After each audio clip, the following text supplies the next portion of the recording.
Bismillah, kita mulai ikhwan wa akhwati. Nah. Assalamualaikum warahmatullahi wabarakatuh. Waalaikumsalam.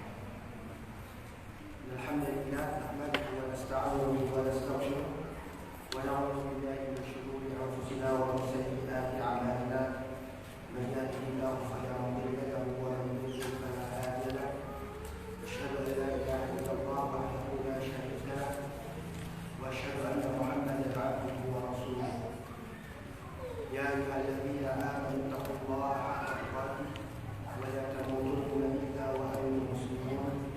Ya ayyuhan nasu taqu rabbakum alladzi khalaqakum min nafsin wahidah wa khalaqa minha zawjaha wa batha minhuma rijalan katsiran wa nisaa'a wattaqullaha alladzi tasaaluna bihi wal arham innallaha kana 'alaykum raqiba.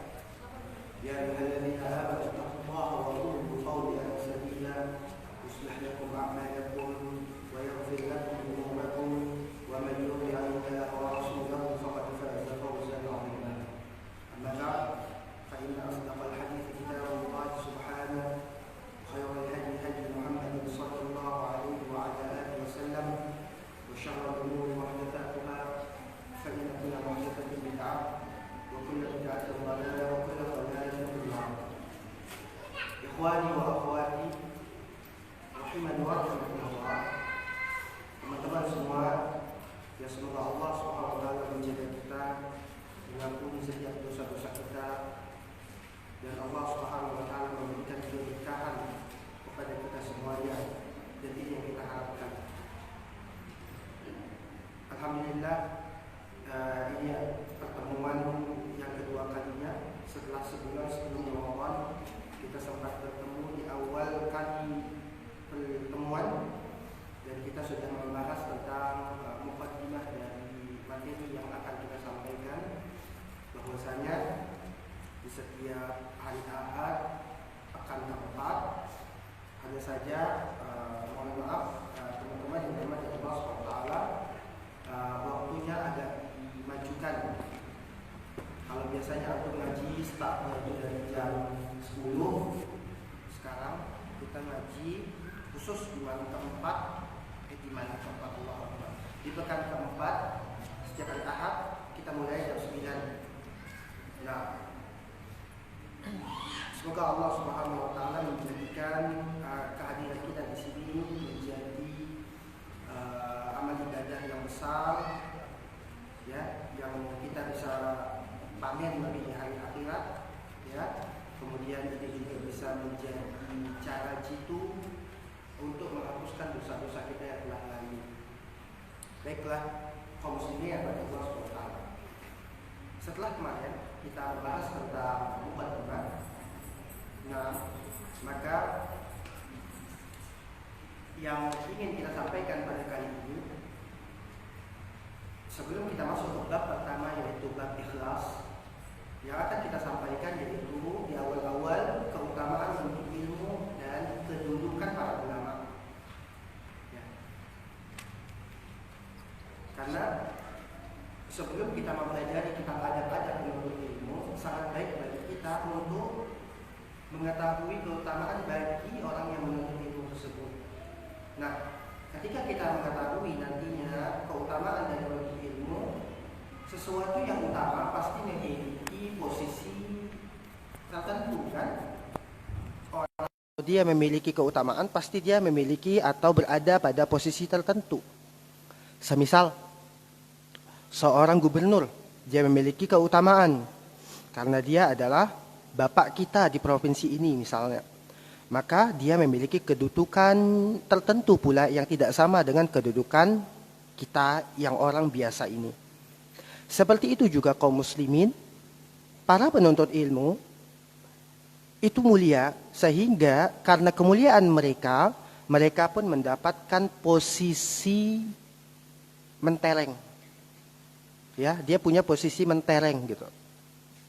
Nah, jadi capek-capek kita untuk mengangkat derajat diri kita, ya, untuk mendapatkan derajat mengangkat derajat diri kita kan biasanya yang ada di bayangan kita adalah bagaimana rumah kita lebih bagus daripada biasanya, bagaimana pakaian kita lebih branded daripada biasanya, bagaimana makanan kita lebih wah dibandingkan dulu-dulu. Kalau seandainya dulu kita agak di bawah dari sisi ekonomi. Sebenarnya kaum muslimin, keutamaan itu atau kedudukan yang tinggi bukan dari harta. Dan semua kita tahu, tapi terkadang kita kan terlupakan. Nah, sebenarnya kaum muslimin, kalau kita mau mengangkat derajat diri kita, sebenarnya bukan kita yang ngangkat. Yang ngangkat derajat kita itu Allah. Nah, yang ngangkat derajat kita itu Allah. Bukan kita yang ngangkat diri kita, tapi Allah yang angkat derajat kita. Dan ketika Allah mengangkat derajat seorang hamba, maka siapapun akan melihat dia dengan mata kekaguman. Meskipun tujuan kita dalam menuntut ilmu bukan untuk dikagumin orang, tapi reward dari Allah Subhanahu wa taala pasti dan pasti orang yang berilmu amat sangat berbeda dengan orang yang tidak berilmu. Khususnya ilmu syar'i. Khususnya ilmu syar'i kaum muslimin. Jadi penting bagi kita untuk mengetahui keutamaan menuntut ilmu dan juga kedudukan para penuntut ilmu. Kenapa? Karena menuntut ilmu itu bukan ritual receh. Antum nyatat, belajar, baca Quran, memperbaiki bacaan, kita semua ya, mempelajari disiplin-disiplin ilmu dari akidahnya, tauhidnya, fikihnya, hadisnya. Ini bukan amalan receh, tapi amalan atau ibadah agung. Di sebagian masyarakat yang sibuk bercibaku di jalan raya, sibuk bercibaku di pasar-pasar untuk mendapatkan kertas-kertas yang bernilai banyak nolnya, tapi di sisi lain kita sediakan waktu yang spesial untuk mempelajari hadis Nabi SAW dan pastinya Al-Quran Al-Karim, maka ini bukan amalan biasa, tapi ini amalan luar biasa. Bukti nyata adalah semua orang tidak bisa memungkiri bahwa dengan kehadiran seseorang berada di majelis ilmu, ketenangan lebih dirasakan dibandingkan kita melebur dengan hiruk pikuknya pasar. Nah, di masjid ini yakin kita ikhwan, capek kita punya urusan di rumah, ya. Tapi ketika di masjid ada ketenangan. Masjid apapun itu, tapi dengan syarat niat kita untuk beribadah kepada Allah ada ketenangan. Karena itulah banyak di antara kaum muslimin kalau ada masalah, sudah pergilah ke masjid. Pergi ke masjid, minta sama Allah Subhanahu wa taala perlindungan dan permohonan, maka ketenanganlah yang akan didapatkan sebagaimana Allah Tabaraka wa taala mengatakan ala bidzikrillah tatmainnul qulub. Dengan berzikir kepada Allah maka hati menjadi tenang. Hadir dalam majelis taklim adalah zikir. Kemudian karena kita mengatakan bahwa apa yang kita lakukan sekarang ini adalah amalan yang luar biasa. Kenapa kaum muslimin? Karena kita itu sudah pasti setiap kita itu pendosa. Nah, setiap kita pendosa. Setiap kita berdosa. Dan sesungguhnya ya bentuk atau gambaran atau penjelasannya mengatakan bahwa ibadah menuntut ilmu ini adalah ibadah yang besar adalah wa innal alima la yastaghfiru lahu min man fis samawati wa man fil ardi hatta al-hitanu fil ma'. Sesungguhnya orang yang menuntut ilmu, orang yang punya ilmu, orang yang mempelajari ilmu, sungguh dia akan diminta ampunkan untuk dia semua yang ada di langit dan semua yang ada di bumi, sampai ikan yang ada di lautan minta ampun untuk si penuntut ilmu itu.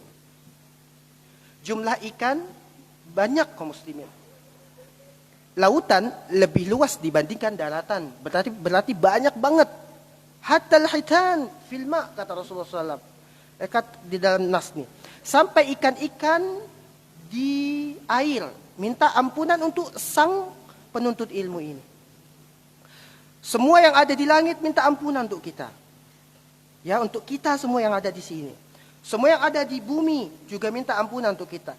Maka kaum muslimin bukan sesuatu yang Allah berikan ganjaran yang luar biasa, berarti ini bukan suatu perkara remeh.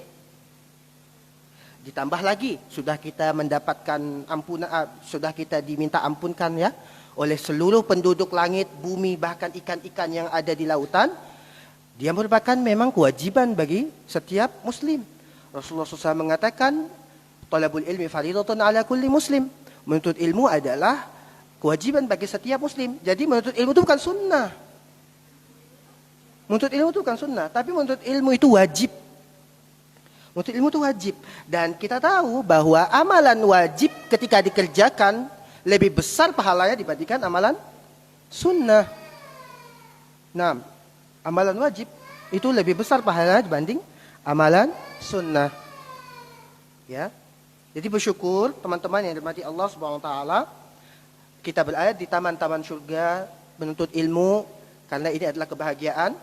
Tapi yang penting untuk kita sampaikan adalah bahagia bukan hanya sendiri. Bahagia akan terasa lebih bahagia ketika bersama-sama.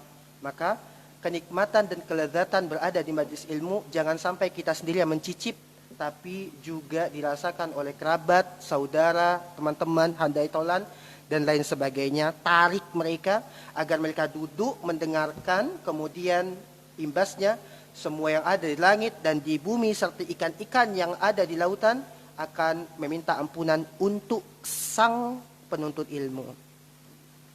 Kemudian banyak hadis yang menunjukkan bahwa penuntut ilmu itu adalah amalan yang paling oke, paling baik. Kata Rasulullah SAW, khairukum man ta'allama al-Qur'ana wa 'allama. Sebaik-baik kalian adalah yang mempelajari Quran. Sebaik-baik kalian, kata Nabi.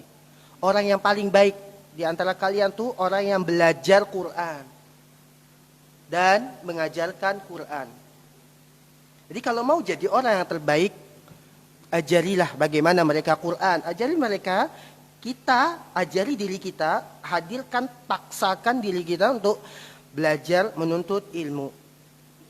Kemudian kita juga jelaskan kaum muslimin bahwa keutamaan kenapa menuntut ilmu itu adalah ibadah yang besar, ibadah yang agung, karena dia adalah metode cepat, jalan cepat menuju surga. Kita aja mau ke Linggau aja butuh, kalau belum ada tol ya, belum ada tol, kita butuh beberapa jam. Tapi kalau nanti tol sudah dibuka, hanya waktu 2 jam. Cepat menuju Linggau dengan tol. Begitu juga ketika kita mau masuk surga, Allah dan Nabi-Nya sudah menjelaskan, pakai aja jalan tol, tak usah capek-capek. Tak usah bayar lagi. Ada antum ngaji di sini pakai bayar? Enggak. Kalau kita masuk tol pakai bayar. Nah, dari Jakarta menuju Pekalongan bayar berapa kali tol itu. Baru bisa cepat. Itu pun kadang macet juga.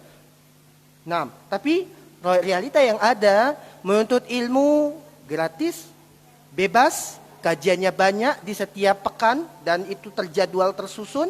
Akan tapi sayangnya manusia sepi. Sepi.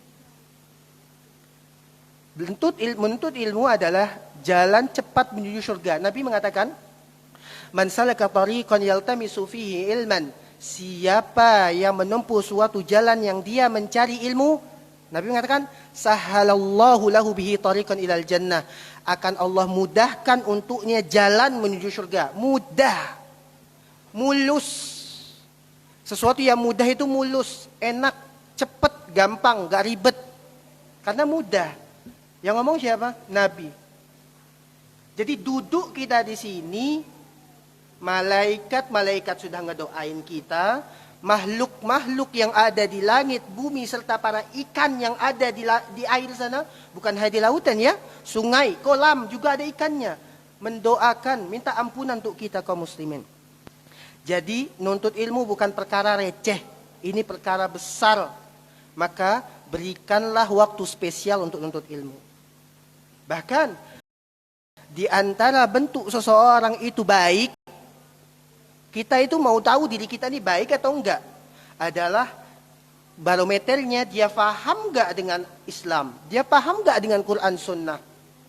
Nah, barometer orang itu baik, dia paham Quran dan Sunnah, paham secara utuh ya, paket komplit, teori dan praktek. Nabi mengatakan, "Mayyuridillahu bihi khairan", siapa yang dia diinginkan oleh Allah kebaikan, Allah mau nih orang baik nih. Kalau Allah mau ingin orang ini baik, yufaqihu fiddin, Allah akan pahamkan dia agama Islam. Jadi kalau dia ingin paham, kalau dia sangat semangat untuk belajar, memahami Quran, memahami hadis, memahami ilmu syar'i, maka ini tanda bahwa Allah inginkan dia kebaikan. Karena ikhwan yang mati Allah Subhanahu wa taala, surga itu lebih luas daripada langit, bumi dan seisinya. Lebih luas. Kita bayangkan ikhwan, rumah aja daerah sini 400 juta mungkin, kalau yang agak besaran nggak dapet. Nah, 400 juta kalau gajinya 2 juta dalam sebulan, butuh waktu berapa tahun untuk mendapatkan uang 400 juta dan bisa membeli rumah agak mewahan dikit. Ini membuktikan bahwa mencari dunia saja susah. Apalagi ketika kita mencari akhirat yang kita inginkan, kita berada di dalam surga yang luasnya lebih luas daripada langit dan bumi serta seisinya. Ini menunjukkan bahwa surga yang kita harapkan, surga yang kita idam-idamkan, surga yang kita cita-citakan, gak bisa kita dapatkan dengan leha-leha, santai, tapi dengan kesungguhan. Sehingga gak benar kalau ada yang mengatakan bahwa nuntut ilmu itu gampang. Terutama ilmu syar'i ya. Wallah, nuntut ilmu syar'i gak gampang. Dah capek, kadang ada permasalahan yang gak kita paham, kemudian belum lagi ada faktor-faktor eksternal yang membuat kita berbalik arah. Iya kan? Kenapa ikhwan? Nuntut ilmu itu kan perkara agung tadi. Sesuatu perkara agung gak mungkin gampang. Konsisten berada di majlis taklim itu gak gampang. Banyak orang yang awal dia taubat, rajin banget taklimnya, tapi setelah setahun batang hidung pun gak kelihatan. Ini menunjukkan bahwa nuntut ilmu itu capek dan berat banget, gak mudah, karena dia berada pada posisi tinggi. Nah, ya kita aja kalau panjat pinang aja untuk sampai ke atas itu butuh berkali-kali jatuh. Padahal pinang itu nggak terlalu tinggi. Ini kita inginkan adalah derajat tinggi dari Allah SWT dan surga. Ini bukan perkara remeh. Susah. Kenapa? Ada kaedah dari para ulama yang mengatakan bahwa al-ajru ala qadril masyaqqah. Pahala itu tergantung beratnya ujian. Hadir aja ke majelis taklim ya, al-ajr ya ala qadril masyaqqah. Pahala itu tergantung sulitnya ujian. Nah, semakin sulit ujian itu maka semakin besarlah pahala dari Allah Subhanahu wa taala. Nah, seperti itu. Kita aja untuk hadir ke majelis taklim aja, aduh, godaannya banyak. Godaannya banyak kaum muslimin. Nah, dan kita semua merasakan ya. Bahkan untuk mengajarkan ilmu juga godaannya banyak banget. Santailah, inilah, nah, anaklah, istrilah, ABC lah, pokoknya banyak banget. Itu baru rintangan mau keluar rumah. Belum lagi di luar rumahnya. Jalannya, macetnya, jalan berlubangnya, beli bensinnya dan lain sebagainya. Banyak yang harus kita keluarkan. Karena memang pahala itu tergantung tingkat kesulitan ujian tersebut. Semakin sulit, semakin besar pahalanya. Bahkan kata para ulama lain, inna idhamal jaza ma'a idhamil bala. Sesungguhnya besarnya balasan itu disertai dengan besarnya ujian. Nah,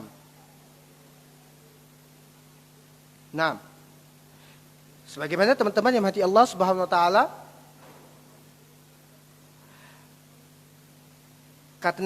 sebagaimana kata para ulama bahwa ya pahala itu tergantung atau dilihat dari ukuran ujian, kesulitannya. Dan kita tahu dan sering kita dengar bahkan kita lihat fakta menunjukkan menuntut ilmu agama itu memiliki banyak keutamaan. Karena banyak keutamaan, banyak pula Allahu Akbar, kelebihan-kelebihannya, maka pertanyaannya, menuntut ilmu itu mudah atau sulit?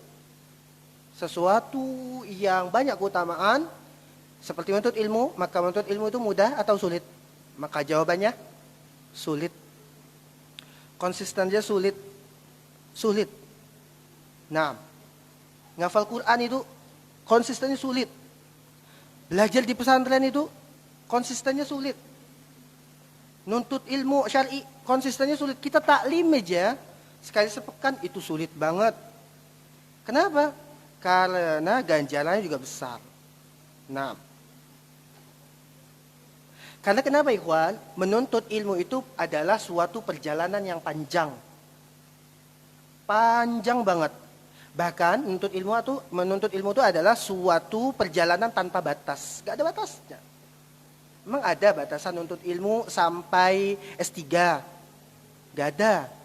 Menuntut ilmu adalah perjuangan tanpa batas. Ada batasannya. Cuman kematian. Ini menunjukkan Rasulullah SWT mengatakan wa'bud rabbaka hatta ya'tiyakal yaqin. Kalian tuh ibadahilah Rabb kalian. Artinya belajar, mengenal Allah lebih dalam gitu ya. Banyak memurajaah ya, semuanya dari ilmu-ilmu. Hatta ya'tiyakal yaqin, sampai datang kepada engkau kematian. Berarti batas nuntut ilmu tuh sampai mati doang. Tapi di dunia adakah batas dalam nuntut ilmu? Enggak ada. Ibadahnya sudah paling panjang. Kemudian ibadah yang terkadang mudah untuk disusupi oleh kebosanan. Kemudian ibadah yang memang butuh keistiqomahan yang ekstra. Karena kenapa? Karena menuntut ilmu itu kan gimana ya? Enggak kayak lomba lari cepat. Dari start sampai finish cepet aja enggak ada. Enggak bisa kayak gitu, ikhwan. Karena kenapa bisa kalau orang lomba lari kan dari start awal sampai akhir misalnya 100 meter dia bisa cepat terus karena memang jangka waktunya pendek. Tapi kalau maraton misalnya selama lebih dari 20 kilo, kalau dia dari start di awal tuh udah kenceng dan gak punya keistiqomahan, gak sampai 1 kilo sudah selesai. Wassalamualaikum. Kenapa? Karena jaraknya panjang. Itulah yang terjadi pada penuntut ilmu. Penuntut ilmu kan panjang waktunya, lama durasinya. Bahkan Allah tegaskan dalam Quran sampai kita mati. Berarti keistiqomahannya benar-benar luar biasa diuji di sini. Nah, dia adalah ibadah yang gak mudah. Nah, banyak banget yang kita lihat, yang kita dengar, orang-orang yang rajin dia dalam menuntut ilmu, tapi di tengah-tengah dia tergelincir. Gak mau lagi, capek, segala macam. Atau misalnya, ya, gak sampai dengan tujuannya, gak sampai gitu ya. Nah, sebagai bukti aja deh, bukti konkret deh. Di Bengkulu aja. Ulama di Bengkulu banyak gak? Indonesia deh. Indonesia ulama banyak enggak? Enggak.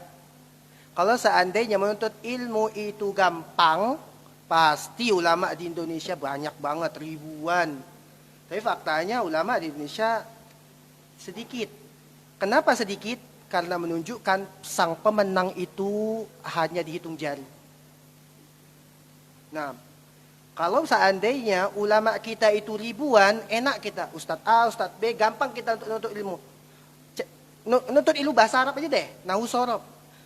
Bengkulu aja sibuk kita nyarinya, susah. Ustadz A ada sibuk, Ustadz B ada sibuk, tinggal hitung jari. Tapi kalau ada banyak, tinggal gampang kita datang ke rumahnya. Tapi ini membuktikan ulama sedikit, ustadz sedikit, menunjukkan bahwa nuntut ilmu bukan sesuatu yang mudah. Ngaji di sini nggak mudah, ya, nggak mudah. Nah, karena apa, ikhwan? Di sebagian orang menganggap bahwa kajian-kajian yang kayak gini, materi, per bab, apa yang kita, per kitab. Ini adalah materi yang terlalu serius. Di kalangan masyarakat ada yang menganggap bahwa ya kajian itu agak santai lah dikit, ada stand up komedinya lah dikit gitu. Sehingga membuat mereka agak membosankan. Tapi bagi mereka yang menuntut ilmu, itulah namanya belajar. Belajar tuh nggak ada ngakak. Kalau dia ngakak itu bukan belajar. Justru kalau pelajaran yang banyak ngakaknya, hati menjadi keras. Ketika hati menjadi keras, apakah ilmu akan masuk dalam hati? Nggak mungkin. Ilmu itu nggak bakalan masuk pada hati yang keras. Dan terlalu banyak ngakak. Ya, bahkan ngakak-ngakak kita kan terkadang kan dibumbui oleh bulian, dibumbuin oleh sesuatu yang sarkas, dibumbui oleh ejekan dan lain sebagainya. Ketawa, tapi di dalamnya penuh dengan hitam noda dari dosa. Waliyadzubillah. Berat memang belajar itu, tapi itulah hidup kaum muslimin yang dirahmati oleh Allah Subhanahu wa taala. Sehingga suatu ketika itu Imam Malik pernah ditanya sama orang. Imam Malik itu pernah ada orang yang ngomong sama Imam Malik gini. Hadza minal ilmi sahlun. Kata orang ya kepada Imam Malik. Ilmu ini gampang nih. Mudah banget ilmu ini. Pengetahuan yang kayak gini nih gampang kok gitu. Maka Imam Malik rahimahullah taala mengatakan ya, laisa fil ilmi ya, laisa fi ilmi al-Qur'ani was sunnati syai'un sahal. Enggak ada satupun ilmu dari Al-Qur'an maupun sunnah itu yang mudah, enggak ada. Enggak ada. Enggak ada syariat ilmu Islam ini enggak ada yang mudah.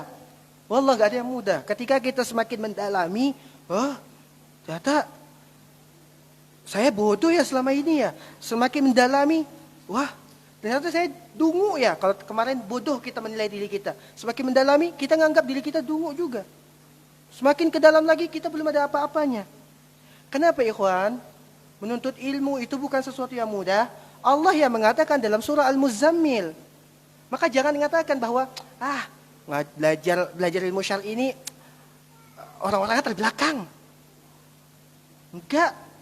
Dia orang-orang yang terdepan karena itu belajarnya yang tersulit. Karena butuh istiqomahan.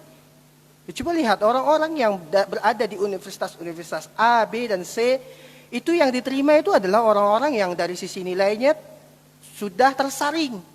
Karena memang harus mereka yang maju di garda terdepan. Karena gangguan-gangguan di masa depan lebih banyak. Kalau orangnya standar-standar saja, ya habis.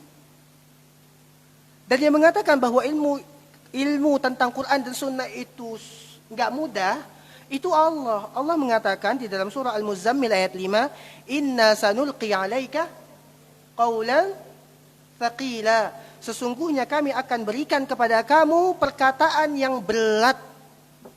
Perkataan yang berat itu apa? Ilmu Islam. Perkataan yang berat itu apa? Ilmu din. Perkataan yang berat itu apa? Ilmu syar'i. Sesungguhnya kami akan memberikan kepadamu perkataan yang berat. Sesuatu yang berat itu susah. Batu dalam beberapa kilo aja kita berat ngangkatnya. Lagi ilmu syar'i. Maka berhenti. Bagi masyarakat, bagi kita yang menganggap bahwa menuntut ilmu syar'i ini sekedarnya doang. Ya udahlah, sekolahin anak aja deh yang ilmu agamanya adalah. Jangan. Kebalik. Sekolahin anak yang ilmu agamanya mayoritas. Ilmu umumnya sekedar diambil aja seberapa. Karena kan di dunia yang kita ambil cuma berapa tahun. Sedangkan di akhirat bertahun-tahun. Maka kedepankan yang lebih penting dibanding yang penting. Inna sanulqi alaika qawlan thaqila. Sesungguhnya kami akan memberikan kepadamu perkataan yang berat. Dan itu ilmu syar'i. Nah, Al-Muzammil ayat 5. Jadi ketika kita semua mau menjadi orang cerdas, cerdaskanlah otak-otak kita dan hati-hati kita dengan ilmu syar'i. Karena ilmu syar'i akan menjaga diri kita. Kemudian kaum muslimin rahmati Allah Subhanahu wa taala, ayat-ayat lain juga yang menunjukkan bahwa nuntut ilmu itu penting banget adalah Allah Subhanahu wa taala mengatakan di dalam surah Az-Zumar ayat 9, Allah mengatakan Qul hal yastawi alladhina ya'lamuna wal ladzina la ya'lamun? Katakanlah, apakah sama orang yang berilmu dengan orang yang enggak berilmu? Ya, innama yatadzakkaru ulul albab. Sesungguhnya orang yang mengambil pelajaran itu adalah orang-orang yang memiliki akal. Ya, memiliki akal. Jadi kalau memang ini Allah yang mengatakan, sesungguhnya orang yang mengambil pelajaran adalah orang yang mengambil pelajaran, ya. Orang yang mengambil pelajaran adalah orang-orang yang memiliki akal. Sehingga kalau dia memang memiliki akal, dan setiap kita tahu bahwa akal kita pun akan mengatakan seperti itu, hidup di dunia itu sementara. Sehingga hidup yang abadi itu di akhirat. Maka persiapkan kehidupan abadi kita dibandingkan kehidupan sementara kita. Kalau memang dia berakal, dia akan sangat konsentrasi dalam mempelajari ilmu syar'i ini. Ditambah lagi kaum muslimin yang mati Allah SWT, fakta yang terjadi kita semua mempelajari ilmu syar'i, mungkin ada yang sadar di umur 20. Berarti 20 tahun dah rugi. Kalau seandainya umurnya 60, tersisa 40 tahun. 40 tahun pun dari sisi kuantitas ilmu, kadang dia dapat ilmu, mending kalau seandainya kanan ke kiri, ini mantul. Ayat apa yang dipelajari sekarang, keluar masjid kadang lupa.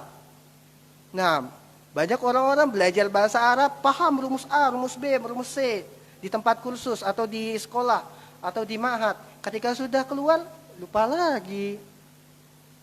Nah, hukum-hukum tajwid misalnya, membahas masalah mat misalnya, mat ini rumusnya begini, mat ini rumusnya begini. Di kelas paham, ketika di luar nggak paham. Ya, ketika sudah keluar lupa lagi. Nah, ini menunjukkan bahwa memang benar nuntut ilmu itu berat, karena yang kita inginkan dan yang kita harapkan adalah sesuatu yang besar. Ya, dan ya, kata Allah di akhir ayat, innama yatadzakkaru ulul albab, sesungguhnya yang mengambil pelajaran adalah orang-orang yang berfikir. Dan Allah Subhanahu wa taala mengatakan di dalam Al-Qur'an surah Al-An'am, Allah mengatakan, yarfa'illahu alladhina amanu minkum walladzina utul ilma darajat. Allah mengangkat derajat orang-orang yang beriman di antara kalian. Beriman, berarti orang beriman, orang-orang bertauhid itu sudah Allah angkat derajatnya. Walladzina utul ilma, dan orang-orang yang menuntut ilmu. Ya, beberapa derajat diangkat. Nah, kenapa diangkat derajat? Karena dia memiliki keutamaan yang besar. Nah, dan di antara orang yang memiliki ilmu itu diangkat juga dia beriman, tambah lagi dia punya ilmu. Dia akan diangkat derajatnya dari beberapa sisi yang bisa kita tampak. Ya, baik itu diangkat derajat dari sisi maknawi maupun dari sisi yang zahir. Ya, seperti terangkatnya kedudukan dia, orang menghormati dia. Kemudian orang yang berilmu itu citranya baik. Kenapa? Karena dia dihiasi oleh ilmunya. Di sini maksud kita adalah ilmu yang pakai komplit, ya, berbarengan antara teori dan praktek. Maka akan tercermin pada diri dia citra yang baik. Jadi tanpa perlu seseorang itu membuat citra sendiri, ilmu dia yang akan mempagari diri dia. Nah, dan di akhirat Allah akan angkat derajat dia nanti di surga. Dan ini jelas kaum muslimin. Jadi menuntut ilmu bukan perkara yang remeh. Kita yang hadir di sini rajin-rajinlah dalam menuntut ilmu. Ada kajian, datangin. Nah, karena duduk kita di majelis taklim, para malaikat dan mereka semuanya, ya, seluruh makhluk yang ada di langit dan di bumi serta ikan-ikan yang ada di lautan atau di air akan meminta ampunan untuk orang yang duduk di majelis ilmu. Dalil lain juga yang menunjukkan wajib kita untuk menuntut ilmu, semangat. Allah Subhanahu wa taala mengatakan dalam surah Thaha 114, wa qur rabbi zidni ilman. Wa qur rabbi zidni ilman. Katakanlah, ya Allah, ya Tuhanku, tambahkan untukku ilmu. Nah, tambahkan untukku ilmu, dan ilmu yang dimaksud di sini adalah ilmu syar'i. Dan penambahan ilmu ini bukan atas dasar kualitas kecerdasan kita. Ya, penambahan ilmu ini karena Allah yang nambah. Buktinya kita diperintahkan untuk berdoa, wa qur rabbi zidni ilman. Ya Allah, tambahkan untukku ilmu. Tambahkan untukku ilmu. Jadi kita tuh ilmu bertambah karena Allah yang kasih. Maka sebelum ngaji, berdoalah kepada Allah semoga Allah tambahkan kita ilmunya. Naam. Dan tidak ada satupun yang diperintahkan untuk menambah kecuali diantaranya ilmu. Rasulullah nggak ada tuh diajarin atau diperintahkan untuk nambah harta, nambah kedudukan, nambah misalnya posisi jabatan, nggak ada. Nah, tapi Allah memerintahkan Nabi Muhammad SAW untuk menambahi ilmunya. Nah, dan ilmu di sini ada ilmu syar'i. Yang dengan ilmu syar'i itu seorang hamba bisa memahami Tuhannya, bisa memahami Rabbnya, dia juga bisa memahami dan mengetahui apa-apa yang wajib untuk diri dia, baik dalam urusan agamanya, ibadahnya, serta muamalah dia di kehidupan sehari-hari. Nah, inilah ikhwan yang dirahmati oleh Allah Subhanahu wa taala. Kemudian Allah juga Subhanahu wa taala mengatakan di dalam Al-Qur'an Al-Baqarah 269, Allah mengatakan yu'til hikmata may yasha. Allah memberikan hikmah kepada orang yang Allah kehendaki. Wa may yu'tal hikmata faqad utiya khairan katsira. Siapa yang didatangkan atau diberikan hikmah kepada dia, maka dia telah diberikan kebaikan yang banyak. Siapa yang diberikan hikmah kepada dia, maka sungguh telah diberikan kepada dia kebaikan yang banyak. Wa ma Naam. Naam, wa ma yadhkuru illa ulul albab. Naam, wa ma yadhakkaru illa ulul albab. Dan tidak ada yang mengambil pelajaran kecuali orang-orang yang berakal. Dan kata Al-Imam Al-Mujahid, maksud dari firman Allah ini, wa may yani yu'til hikmata may yasha, Allah memberikan hikmah bagi orang yang Allah kehendaki. Hikmah di sini adalah ilmu. Artinya, siapa yang diberikan ilmu bagi orang yang Allah kehendaki, dan siapa yang Allah datangkan ilmu kepada dia, maka dia mendapatkan kebaikan yang banyak. Jadi kalau mau banyak harta, ambillah bagian harta dari sisi ilmu. Nah, karena dialah yang akan kita bawa nantinya di hari kiamat. Terutama kalau seandainya ilmu itu diajarkan, diamalkan, disebarkan. Belum lagi ikhwan yang mati Allah Subhanahu wa taala. Kenapa kita bacakan ayat-ayat yang banyak? Menunjukkan bahwa nuntut ilmu itu bukan selingan weekend. Ya, adalah hari Ahad kantor tutup. Adalah tutuplah sekali-sekali tokonya hari Ahad walaupun nanti buka lagi jam 12. Enggak, nuntut ilmu syar'i itu bukan selingan, tapi hidangan utama yang ditunggu-tunggu. Bahkan itulah yang membuat kenyang. Ya. Kita kalau makan bakwan itu kan bukan masalah, makan bakwan itu bukan hidangan utama, tapi kalau kita makan nasi, rendang dan lain sebagainya dari makanan ini yang mengenyangkan. Maka nuntut ilmu bukan sesuatu selingan, tapi dia adalah utama. HP aja butuh dicas, maka diri kita pun butuh dicas. Sepekan 7 hari, masa 2 jam atau 1,5 jam nggak bisa memberikan waktu spesial untuk nuntut ilmu. 6 HP aja benda yang murah, cuma 1 jutaan, itu butuh dicas dalam waktu setengah jam atau 1 jam, setengah jam atau 1 jam. Ini manusia yang diliputi oleh banyak sel-sel dan otak, tulang belulang, darah yang mengalir. Kalau nggak dicas sama Al-Quran dan Sunnah, maka wajar kalau mereka liar. Wajar kalau mereka jadi orang-orang lepai. Wajar kalau mereka menjadi orang-orang lemah banget, wajar banget. Sehingga apalagi di sini kajiannya bisa dalam sepekan 3 kali, berarti 3 kali mengecas. Maka semakin rajinlah ikhwan, dan kita buat mindset dalam diri kita bahwa menuntut ilmu adalah kewajiban bagi saya. Hadir di sini membuat saya tenang karena Allah yang memberikan ketenangan, sehingga membuat kita teringat kembali kalau futur kita yang butuh ilmu. Kemudian bentuk lagi bahwasanya kita harus mempelajari ilmu, penting banget ilmu, dan di sini dikatakan oleh penulis, na'am wa daruratu talabihi, bahwa mempelajari ilmu itu mutlak pentingnya, mutlak, wa daruratu talabihi, menuntut ilmu itu mutlak mencarinya. Kenapa? Allah mengatakan di dalam Al-Quran ayat 3 surah Muhammad ayat 19, fa'lam annahu la ilaha illallah wastaghfir li dzambik. Ya. Fa'lam annahu la ilaha illallah wastaghfir li dzambik.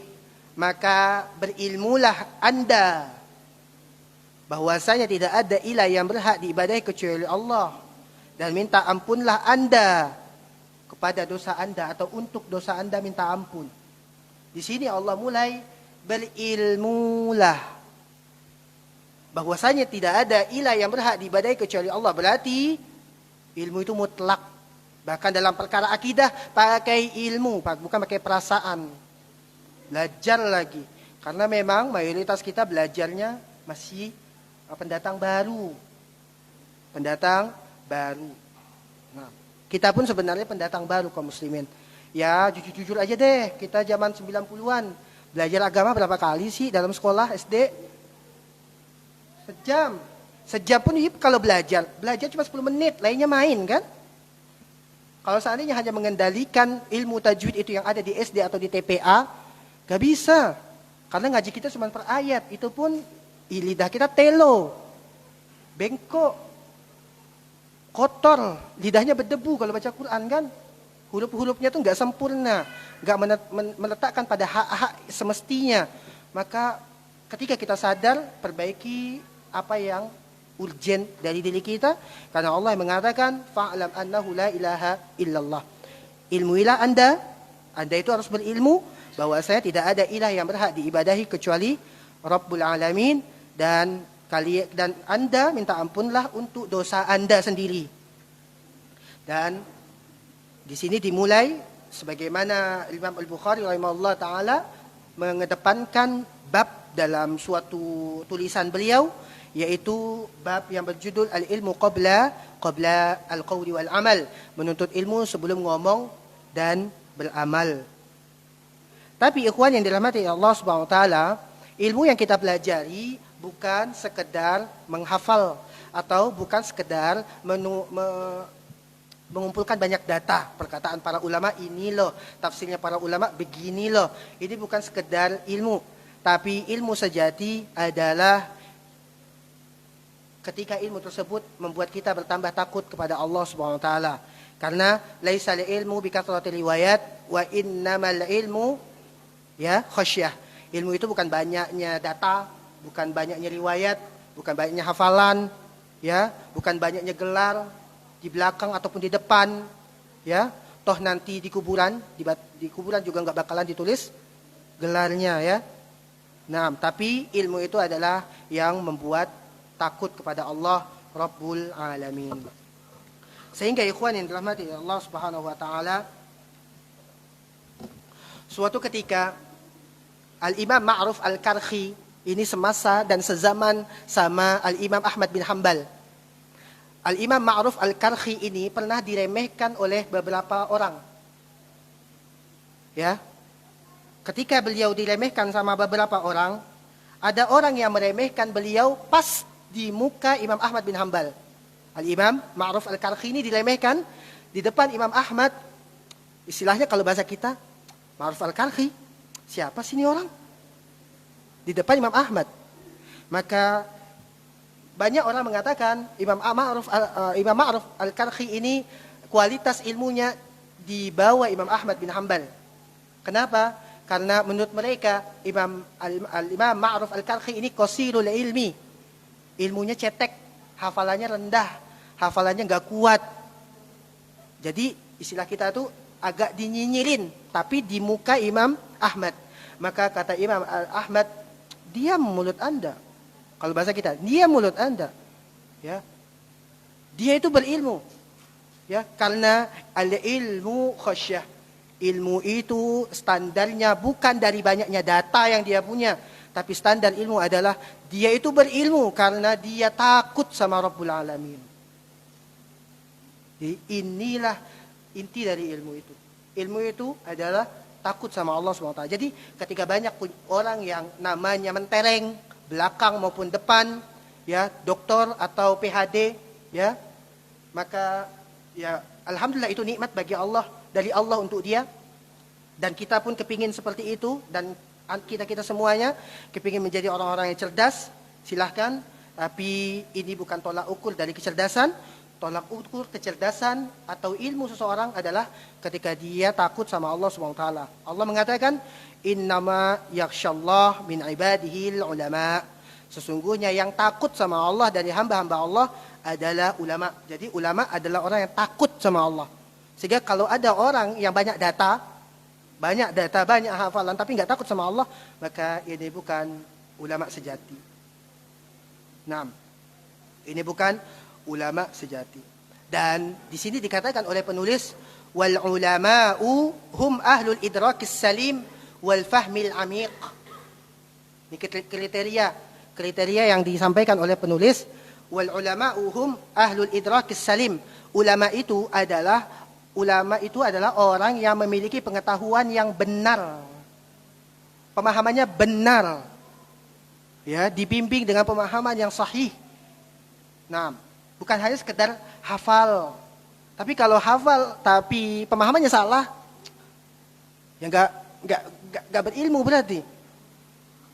Nah, ulama itu orang yang pengetahuannya benar, pemahamannya benar, wal fahmil amiq, dan pemahamannya dalam. Itulah kalau kita lihat para ulama-ulama kita, ya, tulisan-tulisannya itu nggak terlalu, kalimat-kalimatnya nggak terlalu panjang, kalimat-kalimatnya dengan kalimat yang ringkas, tapi pemahaman mereka dalam. Naam. Kenapa begitu? Kriteria ulama itu begitu, ya. Pengetahuannya benar, pemahamannya dalam. Allah SWT mengatakan dalam Al-Ankabut 43, wa tilkal amsalu nadribuha linnas. Dan itu adalah contoh-contoh yang kami jadikan untuk manusia. Jadi sudah ada contoh-contoh yang Allah berikan buat kita. Wa ma yaqiluha illal alimun. Dan tidak ada yang bisa memikirnya, tidak ada yang bisa menelusurinya kecuali mereka orang-orang yang berilmu. Karena itulah ada beberapa hadis pendek, tapi kalau ulama menjelaskan jadi lebih luas, lebih dalam pemahamannya, karena mereka adalah orang-orang yang rajin, ya, kerajinan mereka dalam membaca, kerajinan mereka dalam memurajaah, membuat ilmu mereka pun menjadi kokoh, pemahaman mereka menjadi lebih dalam. Nah, dan ikhwan yang mati Allah Subhanahu wa taala, banyak banget hadis-hadis yang menunjukkan kita itu untuk nuntut ilmu, bahkan anjuran untuk nuntut ilmu itu hadis-hadisnya mencapai lebih dari ratusan hadis. Lebih dari 100 hadis, ikhwan. Berarti banyak banget.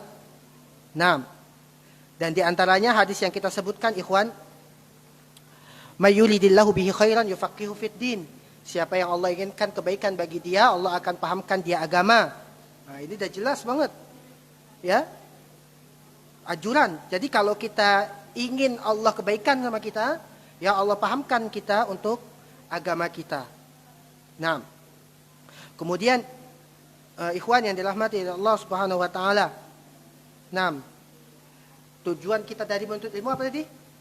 Datang kita hadir ke majelis ilmu bukan hanya untuk jadi acara selingan ketika akhir pekan. Karena memang ada beberapa orang di sini kita memperbaiki niat nanti di bab ikhlas. Nuntut ilmu itu bukan hanya sekedar hafal A, hafal B, cari data A, cari data B. Bahkan kalau seandainya kajiannya khilaf A, khilaf B, semangat banget. Ya. Tapi kalau pelajaran-pelajaran akidah dia lemes. Pelajaran-pelajaran tentang memperbaiki mensucikan jiwa dia dari kekotoran dosa, lemes karena merasa tersinggung, capek, merasa ditampar kalau saatnya kajian-kajiannya tentang peringatan-peringatan dosa dan neraka.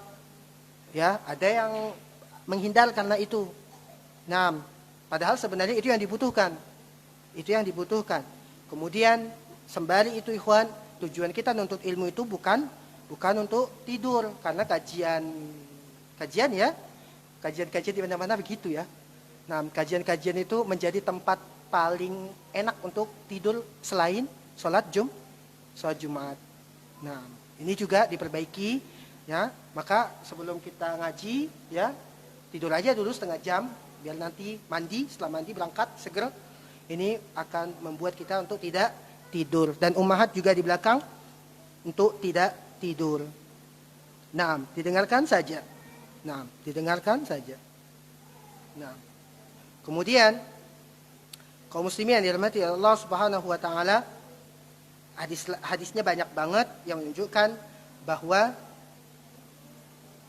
ya, menuntut ilmu itu adalah perkara yang wajib, bahkan anjurannya banyak banget dari hadis Nabi SAW.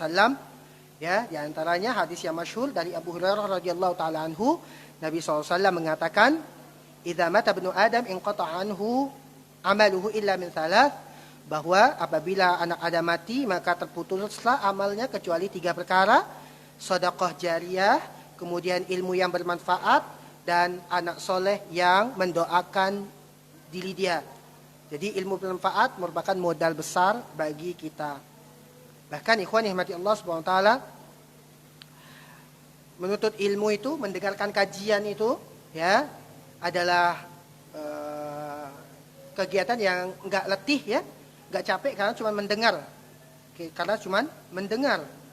Karena Nabi sallallahu alaihi wasallam ya pernah mengatakan dari Abdullah ibn Mas'ud radhiyallahu taala anhu, beliau berkata, aku mendengar Nabi sallallahu alaihi wasallam pernah bersabda, "Nadarallahu imra'an," maka Allah akan menyinari seseorang, bersinar. Itu orang akan bersinar, Allah akan menyinari seseorang, sami'a minna syai'an, yang dia mendengarkan dari kami sesuatu. Artinya dia mendengarkan ilmu. Allah akan sinari. Faballaghahu kama sami'ahu, dan dia menyampaikannya ilmu tersebut terhadap dari apa yang dia sudah dengar, maka dia akan bersinar wajahnya. Nah, sehingga ikhwan, capek-capek gitu ya, kita kepingin bersinar wajah, sibuklah pakai skincare gitu ya. Maka wajah itu bersinar bukan dengan skincare, wajah bersinar dengan kita itu belajar ilmu ya, ikhlaskan diri karena Allah. Karena Allah sendiri akan memberikan sinar di dalam wajah orang penuntut ilmu. Kata Imam Ibnu Qayyim Al-Jauziyah rahimahullah, an-nudrah di sini, sinar di sini adalah al-bahjah, yaitu keindahan. Kemudian dan cerahnya wajah yang terpancarkan dari pengaruh iman seseorang. Dan kita tahu ketika orang wajah terpancar karena iman, maka iman dalam hati itu akan memunculkan kegirangan dan keceriaan pada batin. Orang kan kalau seandainya dekat sama Allah, mau dia lagi sulit kek, mau dia lagi senang kek, gitu ya, dia akan tenang karena Allah bersama dia, sehingga wajahnya pun menjadi cerah, ya, dan hatinya pun menjadi lebih bahagia dan senang sekali. Ini kata Imam Ibnul Qayyim Al-Jauziyah rahimahullah ta'ala. Kemudian teman-teman yang dirahmati Allah Subhanahu wa taala, yang ingin kita sampaikan juga adalah karena kita ngajinya adab gitu ya. Kan kita adab, meskipun Ustadz Asep Kamal juga adab ya. Ya, dapat masukan dari Ustadz Asep, katanya dia belajar adab, ana megang adab, antum pun megang adab. Ya, biar nasihat beliau ya, penyampaian beliau ke kita, biar ikhwan-ikhwan juga semakin apa? Kata beliau, semakin lebih tenang, kemudian dari ilmu yang dia dapatkan terpancar dari perilaku gitu ya. Maka disengajakan bahwa kita mempelajari adab. Karena ini penting banget. Karena orang kebanyakan menuntut ilmu hanya terkonsentrasi kepada data, terkonsentrasi kepada adab, terkonsentrasi kepada materi, tapi tidak kepada adab, sehingga akhlak dia kepada orang tuanya bangkang. Baru kenal dakwah, ayah sudah dibentak-bentak, menganggap ayahnya itu salah aja. Padahal seharusnya dakwah kita adalah dilandaskan dengan kelembutan. Justru kalau saatnya kita bentak pula orang tua bentak balik. Kita pun mungkin bakal diusir ya sama orang tua, karena ya kita butuh terhadap mereka kelembutan, dan ini bisa kita dapatkan dengan kita mempelajari adab, tazkiyatun nufus, dan ilmu tauhid dan lain sebagainya. Ini kita kenapa mempelajari adab gitu ya. Kenapa ikhwan kita mempelajari adab? Di antaranya juga adab penuntut ilmu terhadap gurunya. Ya, adab penuntut ilmu terhadap gurunya. Kan ada perkataan bil adabi tafhamul ilma. Kalau dengan adab, kamu itu akan paham ilmu. Jadi kalau kita beradab, kita itu akan paham ilmu. Jadi kalau kita mau mempelajari ilmu yang banyak, kita tuh harus beradab. Adab sama syekh kita, adab sama ulama kita, adab kepada ustadz-ustadz kita gitu ya. Dengan kita beradab dengan mereka, sang pengajar yang mengajari kita ilmu, maka kita akan paham ilmu itu. Kenapa? Dijelaskan oleh para ulama, perkataan ini ya diantaranya adalah Syekh Shalih Al-Utsaimin. Beliau mengatakan, dengan adab kamu akan paham ilmu kita kalau beradab sama guru kita. Tutur kata kita bagus, kita menempatkan dia pada posisinya, kita tidak serampangan sama beliau, kita pun menghormati beliau karena kebaikan beliau yang luar biasa kepada kita. Otomatis ketika kita berbuat baik sama guru kita, dan itu akan terlihat, guru kita akan melihat kita, ini orang baik. Kalau seandainya mereka juga ada senang sama kita baik sama mereka. Karena kita baik sama mereka, mereka pun melihat kebaikan kita beradab sama mereka, mereka lihat adab kita, maka mereka akan cinta sama kita. Ketika para ulama cinta sama kita, mereka akan memberikan kita sepenuhnya apa yang dia punya. Iya kan? Apapun yang dia punya. Ya, pertanyaan apa? Ya kita kasih. Karena kita beradab sama mereka, sebelum ngaji dia akan belajar dulu. Dia akan belajar dulu karena kenapa? Dia akan susun dulu materi. Kenapa? Karena mereka mencintai kita, karena kita beradab sama mereka. Dia mau memberikan sesuatu yang berharga sama untuk kita, sehingga prepare dia luar biasa. Dia akan memberikan kita emas berlian, terisi semua ilmu tanpa nanggung. Isi keluar otaknya semua, bahkan dia akan hafali semua nas-nasnya untuk dipersembahkan kepada kita karena kita beradab. Dengan adab kita akan paham ilmu. Kalau kita beradab sama beliau, para ulama kita, maka beliau akan terus belajar untuk bagaimana caranya kita para murid ini bisa cepat paham.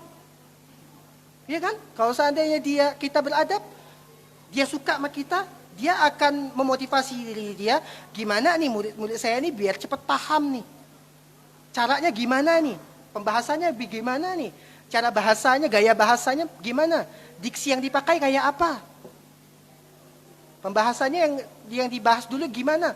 Dia akan memberikan totalitas untuk kita. Tapi kalau adab kita udah jelek sama mereka, ya jelek, kita nggak punya adab gitu, nggak punya sikap akhlak yang baik gitu ya, maka normal kaum muslimin, karena para ulama itu atau para guru-guru kita adalah seorang manusia. Kalau kita buruk adab sama mereka, ya mereka bakalan ilfil sama kita. Mereka bakalan bad mood sama kita. Kita aja sama teman aja, kalau sikap teman kita nggak baik sama kita udah bad mood, maka begitu juga guru-guru kita. Makanya kita diajarin untuk mempelajari adab, ya, biar kita paham terhadap ilmu tersebut. Kemudian teman-teman yang dirahmati oleh Allah Subhanahu wa taala, di sini ya, Umar bin Khattab radhiyallahu taala anhu pernah berkata, "Innar rajula La yakhruju min manzilihi wa alaihi minadz-dzunub. Sesungguhnya orang yang dia keluar dari rumahnya dan dia punya banyak dosa seperti gunung Tihamah. Ada orang keluar rumah tapi dosanya sebesar gunung Tihamah. Tapi setelah itu fa idza sami'al ilma khafa. Tatkala dia mendengarkan ilmu dia takut sama Allah. Dia dengarkan ilmu sehingga membuat dia takut sama Allah. Waraja, kemudian dia pulang ke rumah, wataba, akhirnya dia bertaubat. Fansarafa ila manzilihi wa laysa alaihi dzambun. Tatkala dia pulang ke rumah, tidak ada lagi dosa pada diri dia. Diampuni. Keluar rumah ingin nuntut ilmu, dosanya banyak segunung Tihamah. Kemudian dia dengar ilmu, tambah takut sama Allah. Kemudian dia bertaubat, pulang ke rumah enggak ada lagi dosa. Kemudian Umar bin Khattab mengatakan, "Fala tufariqu majalisal ulama." Jangan pernah kalian cerai dengan majelis ilmu. Jangan pernah cerai dengan majelis ilmu. Yang baru-baru ngaji, terus yang sudah lama ngaji terus. Karena sekali, 2 kali, 3 kali kita nggak ngaji, untuk mulai lagi lebih sulit. Dan itu pernah kita rasakan semua. Setiap kita pernah merasakan. Ya kalau sekali 2 kali karena sakit gak jadi masalah. Atau karena uzur syar'i gak jadi masalah. Tapi karena kemalasan, nanti deh. Sebulan akan datang baru mulai deh. Nanti deh. Maka akan lebih sulit. Kata Umar bin Khattab, ini Umar yang ngomong ikhwan. Fala tufariku majalisal ulama. Jangan kalian berpisah. Jangan kalian itu bercerai dengan majelis ilmu atau majelis para ulama. Sebagaimana ikhwan yang mati Allah SWT, kita butuh siraman. Kalau enggak kita kekeringan. Nah. Kemudian ikhwan yang dirahmati Allah SWT, ya. Di sini juga Umar bin Khattab, ya. Abu Darda radhiyallahu taala anhu mengatakan, sungguh aku mempelajari satu masalah, belajar dia satu masalah, satu bab misalnya, ahabbu ilayya min qiyam wa lailah. Itu lebih aku suka dibandingkan melakukan qiyam lail. Jadi belajar itu lebih disukai dibandingkan melakukan qiyam al-lail. Karena kalau dia belajar, maka dia akan mengamalkan, kemudian dia akan mengajarkan, dan dia akan mendakwakan. Ketika dia mendakwakan, orang lain dapat hidayah dan mengajarkan balik, maka akan menular dengan cepat kebaikan tersebut. Jadi belajar satu hal itu lebih baik, kata Abu Darda radhiyallahu taala anhu. Jadi belajar penting. Jangan jadikan selingan, jadi jadikan inti kebutuhan. Kemudian ikhwan, sampai jam 11 insyaallah. Nah, karena kita sekali sepekan, ya, kita akan sampaikan lagi perkataan Al-Hasan Al-Basri rahimahullah ta'ala.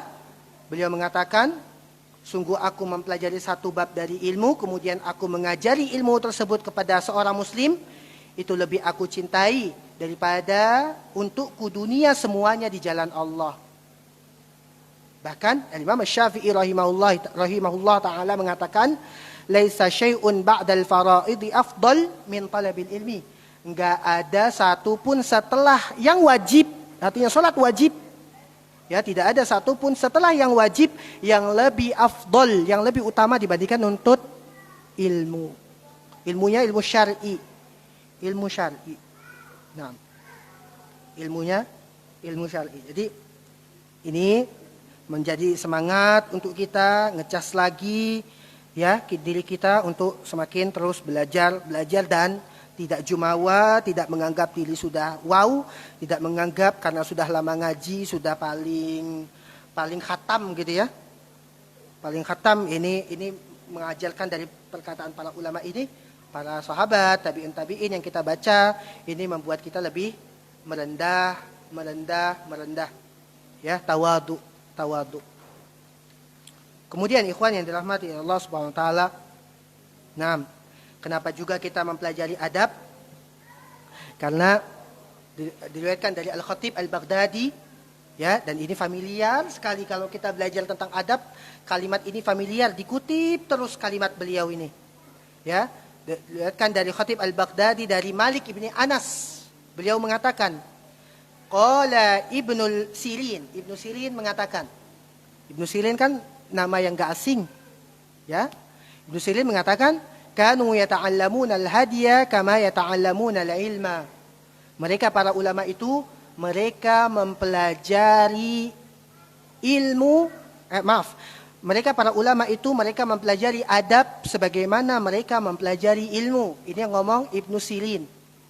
Para ulama itu sangat rajin banget mempelajari adab. Sebagaimana mereka sangat rajin dan semangat dalam mempelajari ilmu. Ibnu Sirin ya kan? Ibnu Sirin bukan orang-orang belakangan. Nah, orang-orang dulu. Ya, ulama-ulama dulu sangat suka, sering belajar adab sebagaimana mereka mempelajari ilmu. Berarti sama. Satu-satu poinnya. Belajar ilmu semangat, belajar adab semangat. Ya, bukan berarti, bahkan ada yang mengatakan, ya, di antaranya adalah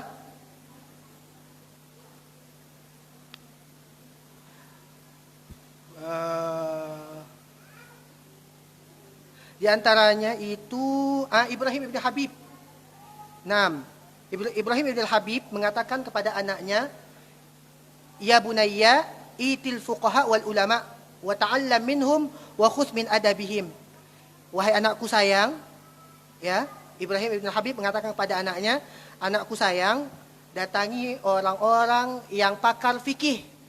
Datangi para ulama, datangin. Wa ta'allam minhum, belajar dari mereka. Wa khudh min adabihim, ambil adab mereka. Bagaimana sikap mereka, tutur kata mereka, pola mereka ngajar gitu ya. Ya kita pun kalau saya ngajar, pola ngajar seseorang sangat identik dengan siapa gurunya. Ya, karena kita itu adalah makhluk peniru. Makhluk peniru. Nah, antum guru misalnya, pola ngajar antum pasti paling dekat sama guru favorit antum. Guru antum siapa? Ustadz A misalnya, atau Bapak Guru A misalnya. Polanya begini ngajar, karena kita suka sama dia, kita pun akan mengikuti pola dia. Beliau, Ibrahim bin Habib ini mengatakan, datangi para ulama fikih, datangi para ulama, belajar kepada mereka, ambil adab mereka, dan lihat akhlak mereka. Nah, kemudian, fa inna dzalika ahabu ilayya lak min katsir minal hadits. Karena itu lebih baik dari kamu, itu lebih aku sukai untukmu dibandingkan kamu mengambil banyak hadis. Nah, bahkan Ibnu Mubarak mengatakan dan berkata, Makhlad Ibn al-Husain mengatakan, nahnu ila katsirin minal adabi ahwaj minna ila katsirin minal hadis. Kita itu kepada adab itu lebih sangat membutuhkan dibandingkan kita kebutuhan terhadap ilmu. Jadi penting banget adab ini. Nah, penting. Jadi bukan karena kita butuh perhiasan ya. Kita pun punya badan kita butuh dihias. Kenapa? Agar enak dipakai. Kalau kita punya badan tapi nggak punya perhiasan baju, celana misalnya yang menutupi aurat, maka yang akan mengakibatkan diri kita akan malu. Kenapa malu? Ya karena sesuatu yang nggak layak dilihat tapi diperlihatkan secara umum.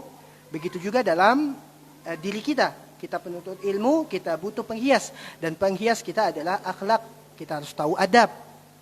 Tapi ikhwan, ketika banyak orang bertanya, adab itu apa sih? Balik lagi kan, adab itu apa sih gitu. Sebenarnya adab itu adalah suatu kata yang sudah dipahami oleh kita. Karena itu karena para ulama minas su'ubati ayyuwat dihal wadih. Termasuk sesuatu hal yang sulit adalah menjelaskan sesuatu yang sudah jelas. Kayak cantik. Apa sih definisi cantik? Apa sih definisi manis? Ya manis. Enak. Ya ada juga yang ngomong pedas itu enak. Ada juga yang ngomong agak asam enak. Karena kenapa? Sesuatu yang jelas, manis gitu ya, pahit. Untuk menjelaskannya agak rumit. Sehingga banyak dia kalangan para ulama yang tidak mendefinisikan adab itu sendiri. Tapi ada juga ulama yang berusaha untuk mendefinisikan adab. Di antaranya adalah Ibnul Mubarak. Ibnul Mubarak mengatakan, dan dia memberikan pendekatan kepada kita agar kita mengetahui adab, bahwa adab itu adalah ma'rifatun nafsi wa ru'unatiha. Seseorang itu mengetahui nafsu dia. Kita itu tahu nafsu kita. Wa ru'unatiha, dan orang itu tahu faktor pendorong nafsu. Dia tahu diri dia tahu nafsu dia, dan dia tahu hal-hal yang mendorong nafsu itu bisa dilakukan. Ketika dia kenal nafsu dia, dan dia tahu faktor pendorong itu dilakukan, kemudian kata Ibnu Mubarak, watajannubu tilkal unat. Dia adalah orang yang menjauhi pendorong nafsu itu dilakukan. Sehingga ikhwan, orang kalau dia tahu nafsu, kemudian dia tahu pendorong nafsu, dan dia jauhi faktor pendorong agar itu dilakukan, nggak jadi dilakukan nih. Itulah adab. Itulah adab. Dia tahu nafsu dia, misalnya diri dia ini mulutnya agak lemes. Dan dia tidak tahu bahwa misalnya menyakiti hati orang itu nggak baik. Karena dia tahu karakter diri dia agak lemes, dia tahu bahwa ngegibah itu nggak baik, dia jauhi itu. Sehingga terhiasilah diri dia menjadi beradab.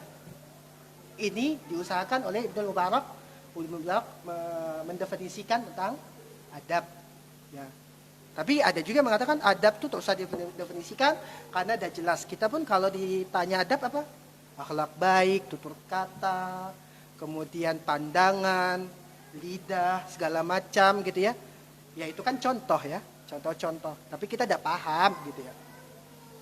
Nah, bahkan ya biar kita semangat tentang belajar adab ini, ikhwan yang dirahmati Allah Subhanahu wa taala, banyak para ulama pun banyak yang menasihati anak-anaknya.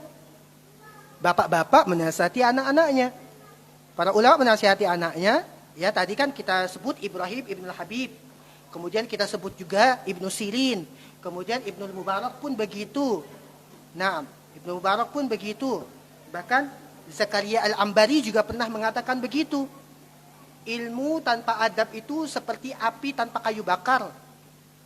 Ya, adab tapi gak pakai ilmu itu kayak ruh tanpa tubuh. Orangnya beradab tapi ilmu gak ada. Maka dia kayak ruh tanpa tubuh.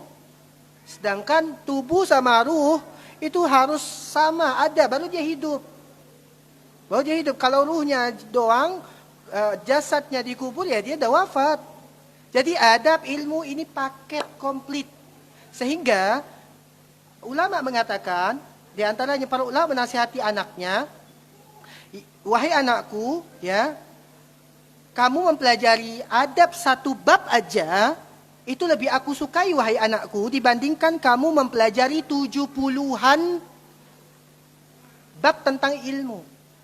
Satu bab aja tentang adab itu lebih aku sukai dibandingkan kamu mempelajari 70-an ilmu. Karena konsep adab di sini adalah kata para ulama kesatuan yang utuh. Ya, adab di sini adalah kesatuan yang utuh antara materi dan praktek. Antara materi dan praktek. Kayak Imam Syafi'i berguru sama Imam Malik. Imam Syafi'i melihat bagaimana belajar sama Imam Malik, adabnya Imam Malik bagaimana. Imam Syafi'i berguru sama Muhammad ibn al-Hasan al-Syaibani dari mazhab Abu Hanifah. Dia melihat bagaimana adabnya. Karena kalau belajar adab tuh semua diborong. Kenapa diborong? Ilmunya dapat, teorinya dapat, prakteknya juga dilihat langsung. Misalnya nih, kita belajar adab, misalnya sholat lah. Kita belajar fikih sholat dengan ustadz kita. Dari sisi materi kita dapat. Tapi kita dekat sama ustadz kita. Kita lihat cara sholat dia. Praktek dan teori sekaligus.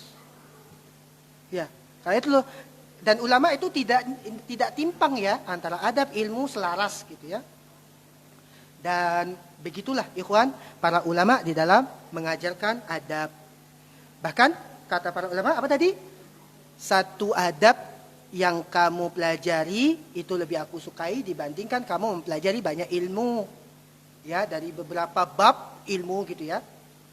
Nah, bahkan dari 70-an bab ilmu itu lebih aku sukai kamu mempelajari adab karena langsung praktek gitu ya.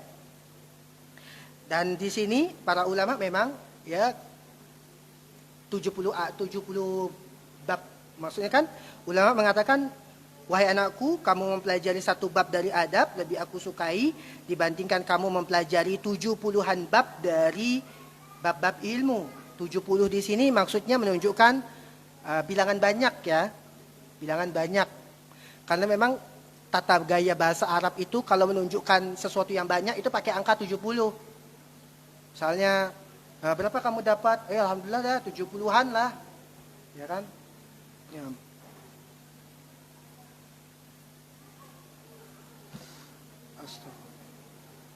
Nah, 70-an gitu kan.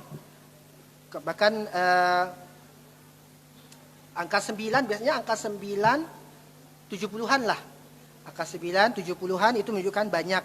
Itu pola gaya bahasa Arab ya. Bagi kita-kita yang belajar bahasa Arab memang seperti itu bahasa Arab ya.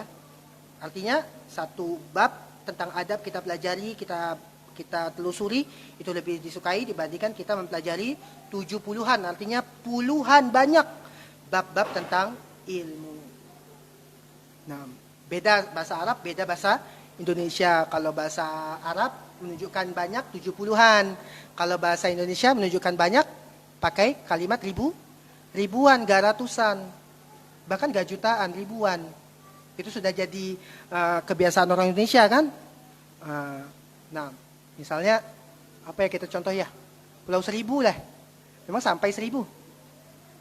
Gak sampai 1000, tapi kita bisa sering bilang ke Pulau Seribu karena memang 1000 itu menunjukkan banyak. Kita misalnya ke NTB, NTB terkenal dengan kota yang banyak masjidnya sehingga disebut dengan kota 1000 masjid. Ada ular kakinya banyak. Dalam bahasa Indonesia disebut dengan ular kaki 1000. Ya, itu gaya bahasa Indonesia. Kalau seandainya kita dikejar musuh, kita lari pakai kaki 1000 lemparannya. Gitu. Itu memang gaya bahasa saja di dalam bahasa Arab. Nah, dalam bahasa Arab. Kemudian ya, di sini juga Imam Malik bin Anas pernah dinasehati oleh ibunya tercinta. Ya, Imam Malik bin Anas pernah dinasehati oleh ibunya tercinta dan ibunya tercinta menasehati Imam Malik, idhab ila Rabi'ah. Ya Malik, pergilah engkau kepada Rabi'ah. Ya, Imam Malik diminta untuk pergi ke Rabi'ah. Fata'allam min adabihi qabla ilmih. Kamu itu belajarlah kepada dia adabnya sebelum kau mempelajari ilmunya. Ini adalah perkataan-perkataan dari ulama salaf tentang pentingnya ilmu. Jadi rajin kajian akidah, rajin Sahih Muslim, rajin ya, tafsir Ibnu Katsir, rajin ya. Semuanya semoga Allah Subhanahu wa taala memberikan ilmu dan ilmu ini menjadi ladang pahala buat kita nanti yang akan kita petik di akhirat. Kemudian ikhwan, ya. Setelah kita tadi menyampaikan keutamaan ilmu, keutamaan tentang para ulama, pentingnya kita mempelajari adab, ya. Bahkan kita sebutkan ulama-ulama yang begitu serius mempelajari adab. Masuklah kita kepada tips jitu di dalam belajar. Mau belajar apapun itu, terutama ilmu syar'i, ayo ikuti tips ini. Nah, apa tipsnya? Awalul ilmi niyah. Awal kali nuntut ilmu itu niatnya. Niatnya bersih, bukan karena Allah ya, harus karena Allah, bukan karena ya sekedar saja. Gitu ya, benar-benar untuk bertaqarrub kepada Allah. Awalul ilmi niyah, tsummal istima', kemudian awal ilmu itu dicapai bersihkan niat, kemudian dengar. Sudah dengar, summal faham, kemudian pahami. Summal hifz, kemudian hafalin. Summal amal, summal nashr, kemudian amalkan, kemudian baru disebarkan. Ya, itu tipsnya ya. Pertama al-istima', niat dulu. Niatnya karena Allah, kemudian juga mendengar. Setelah mendengar kita memahami, setelah memahami kita menghafal, usahakan menghafal, kemudian kita amalkan, kemudian baru kita menyebarkan. Lihat ikhwan, menyebarkan ini urutan terakhir. Ya, menyebarkan urutan terakhir. Dan ini membuat kita lebih takut untuk terlalu gampang dalam berfatwa. Terlalu gampang dalam berfatwa. Karena penyampaian itu, menyampaikan dalam disiplin untuk belajar ilmu itu tahap terakhir. Setelah kita mendengar.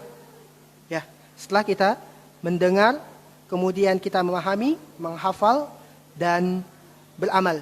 Baru kita menyebarkan. Nah, sehingga ini juga bentuk adab ya. Adab agar kita juga enggak terkesan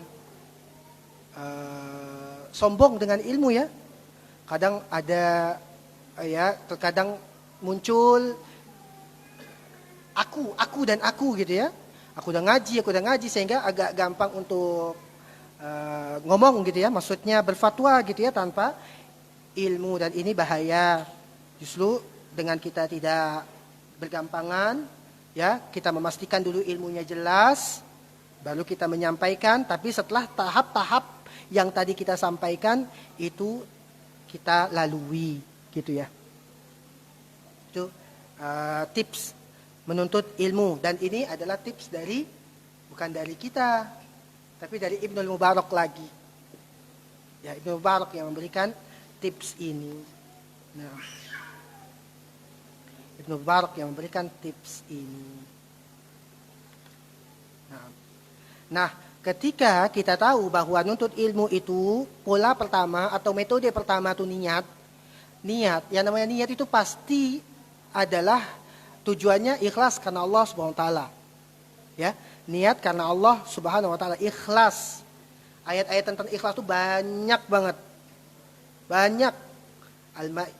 Al-bayyinah wa ma umiru illa liya'budullah mukhlishina lahuddin. Dan tidaklah diperintahkan kecuali untuk beribadah kepada Allah secara ikhlas untuk Allah. Ikhlas, karena tadi awal kita ngomong bahwa nuntut ilmu itu bukan perbuatan remeh. Dia agung. Berarti sesuatu yang agung butuh kebersihan dalam niat. Butuh ikhlas, dan dia adalah ibadah yang besar. Kaum muslimin yang mati Allah Subhanahu wa taala harus ikhlas karena Allah tabaraka wa taala. Nah, karena kenapa ikhwan? Karena kenapa ikhwan? Karena keikhlasan itu tolak ukur. Dalam menuntut ilmu itu keikhlasan itu tolak ukur. Menuntut ilmu sudah sesuai sunnah nih. Ya kan, sesuai dengan Islam kan? Kita disuruh belajar kan sesuai dengan Islam. Kita belajar. Apapun kita pelajari. Tauhid, fikih, hadis, tafsir kita pelajari. Itu benar nih. Tapi harus dengan keikhlasan. Sebagaimana kita ketahui bahwa syarat diterimanya amal itu kan dua. Ikhlas dan sesuai dengan tuntunan. Kajian yang kita pelajari bagus atau benar, tapi kalau kita nggak ikhlas karena Allah nggak bakalan terima.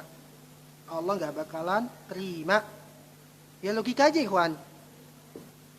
Kalau seandainya kita jadi guru, ketika kita jadi guru, kita suruh murid-murid kita untuk menyelesaikan di rumah PR matematika bab 10.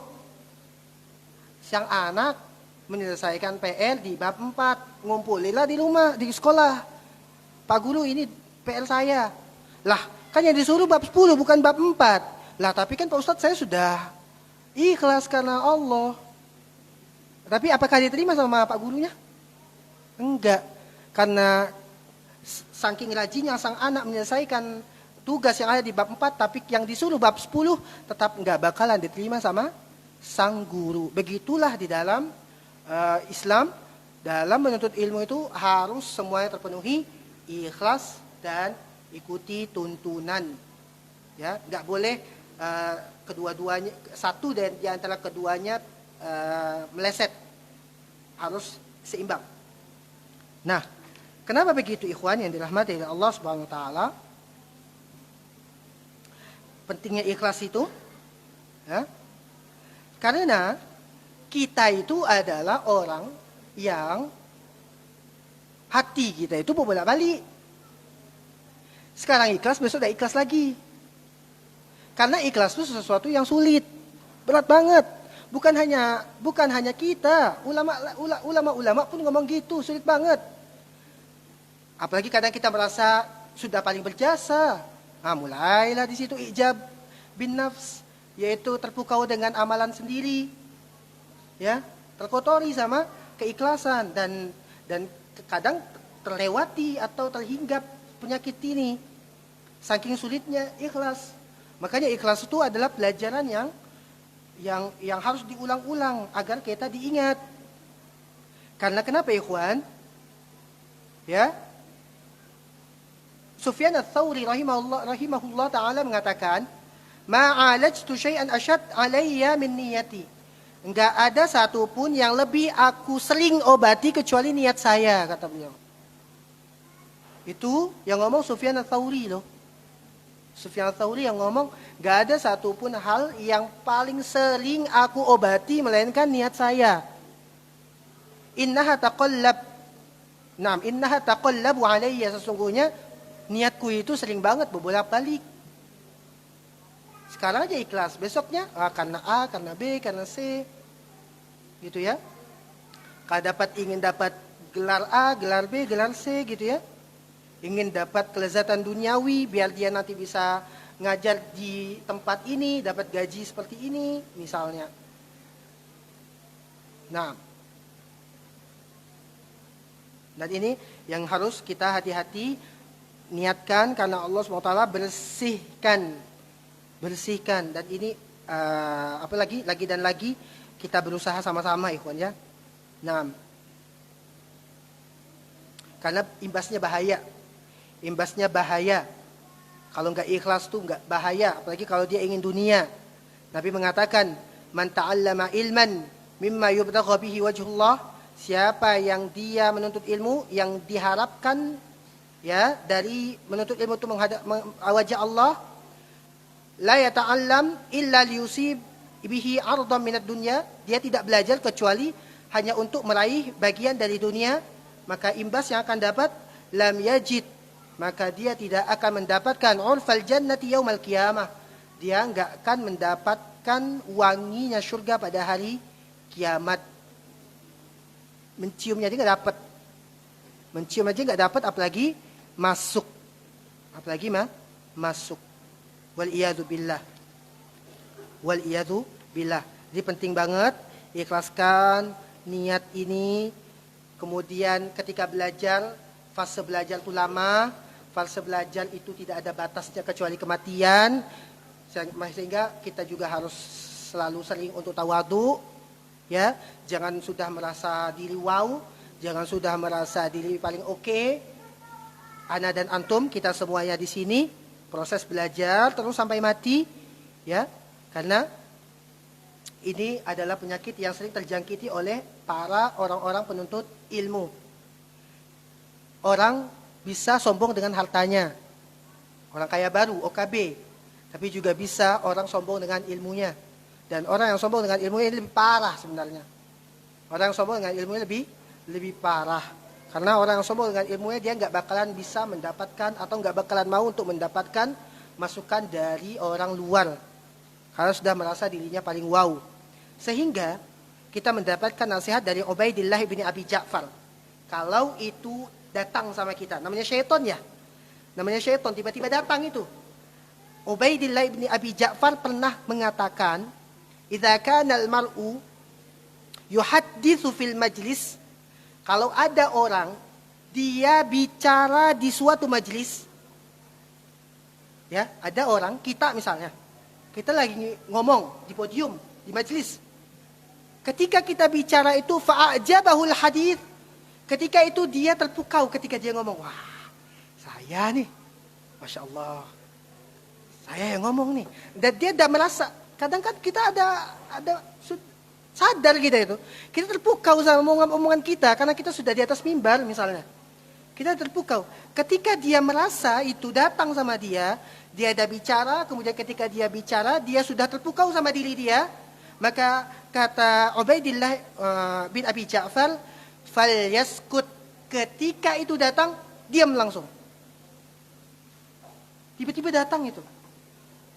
Nah, kita udah ngajar sana sini, melintang sana, melintang sini gitu ya. Kadang datang manusiawi. Maka ketika datang, ya kita mawas diri. Tapi sebelum itu datang, kita tahu obatnya ini. Kalau tiba-tiba itu datang, fa'ajabahul hadits, omongan dia membuat dia terpukau, falyaskut, diam dia ketika itu. Istighfar diam. Kalau dia sudah ijab dia. Ijab bin nafs, sudah terpukau sama diri. Tapi kan juga ada orang punya ilmu tapi diam-diam aja. Baik gak? Enggak baik juga. Wa in kana sakitan. Tapi kalau dia diam, fa'ajabahu sukut, tapi dengan dia diam itu dengan dia diam itu dia terpukau.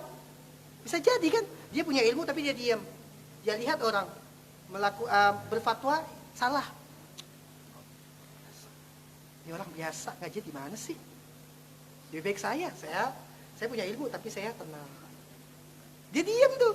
Tapi fa'ajabahu sukut. Diamnya membuat dia merasa diri dia wow. Fatakallam. Fatahaddath. Naam. Maka ketika itu dia harus ngomong. Kalau diamnya membuat dia terpukau, saat itu dia harus ngomong. Jangan dia terbuai dengan bisikan-bisikan syaitan. Karena Allah Subhanahu wa taala mengatakan min syarril waswasil khannas, dari keburukan bisikan-bisikan syaitan. Ini namanya bisikan itu, ikhwan. Kita tuh nggak bisa selamat kecuali kita minta Allah selamatkan. Nah. Ketika itu, ikhwan yang dirahmati Allah Subhanahu wa taala, bahkan juga, ikhwan, ada orang yang hafal hadis pakai sanad-sanadnya. Wah, ayat-ayatnya di sini misalnya. Sanadnya lengkap dari A sampai Z. Ya. Ini pun juga kita hati-hati banget. Itu kalau memang ada orang yang punya, ya alhamdulillah. Tapi tetap kita jaga hati. Kita tuh jaga hati. Karena tadi Sufyan Tsauri ngomong, fa innaha tataqallabu alayya. Karena niat tuh sering banget berbola-balik. Siapapun itu, apalagi kita yang orang biasa, Abu Thawr aja begitu, Sufyan Tsauri aja begitu, apalagi kita yang orang-orang biasa ini. Nah, Bishr ibn al-Harith pernah mengatakan, annahu kana yuhaddits. Suatu ketika Bishr al-Harith ini, Ibn al-Harith pernah menyampaikan suatu hadis. Bishr al-Harith ini pernah mengatakan suatu hadis. Fadzakara al-isnad, maka dia menyebutkan sanad-sanadnya lengkap. Lengkap banget. Tsumma qala, kemudian Bishr al-Harith mengatakan, Astaghfirullah. Inna li dzikri al-isnadi fil qalbi khuyala. Sesungguhnya dengan menyebutkan sanad-sanad di dalam hatiku ini, ada rasa bangga dalam diriku. Tiba-tiba ada rasa bangga sehingga dia istighfar. Nah, sedangkan kategori orang ikhlas atau tidak itu kan Allah yang tahu. Cuman kan kita tahu, diri kita itu kan yang paling tahu diri kita. Kalau itu datang, diam aja. Kalau kita ngomong, kita terpukau, kita diam. Tapi kalau kita diam, dengan diamnya kita terpukau dengan diri kita ngomong. Ketika kita mengajari ilmu, antum hafal hadis panjang, sanad-sanadnya lengkap, bahkan perawinya lengkap, segala macam, gitu ya. Ketika ada terpukau di situ, diam, istighfar. Nah, inna li dzikri isnadi fil qalbi khuyala. Faqad khasya ay yadkhul al khuyala wal mubahah ila qalbi. Dan Al-Harith, Bishr ibn Al-Harith di sini, dia takut banget masuk kesombongan dan merasa congkak dan tinggi pada hatinya. Wa huwa yadhkurul isnad bima fihi min ruwat wa syuyukh. Dia sebutkan perawi-perawi, syekh-syekhnya dia sebutkan semuanya. Tapi akhirnya dia beristighfar sama Allah untuk menutup jalan menuju riya. Bukan berarti orang yang menyebutkan sanad itu riya ya. Ya kan kita nggak bisa menghakimi niat orang. Makanya ikhwan, masalah-masalah hadis-hadis munafik, hadis-hadis tentang ikhlas, kita disuruh ikhlas. Hadis-hadis kayak gini itu kita tuh belajar hadis-hadis kayak gitu bukan dengan kita mempelajari hadis itu untuk ditujukan ke orang. Hadis-hadis yang seperti ini ditujukan ke diri. Harus ke diri. Karena kita nggak tahu hati orang. Hati istri kita aja nggak tahu. Maka bagaimana dengan hati orang lain? Maka hadis-hadis tentang munafik, tanda-tanda munafik itu bagaimana? Kadang kan kebanyakan kita kan hadis-hadis tentang munafik yang dipikirkan kan si A. Bukan yang dipikirkan kan yang ono, bukan yang ini.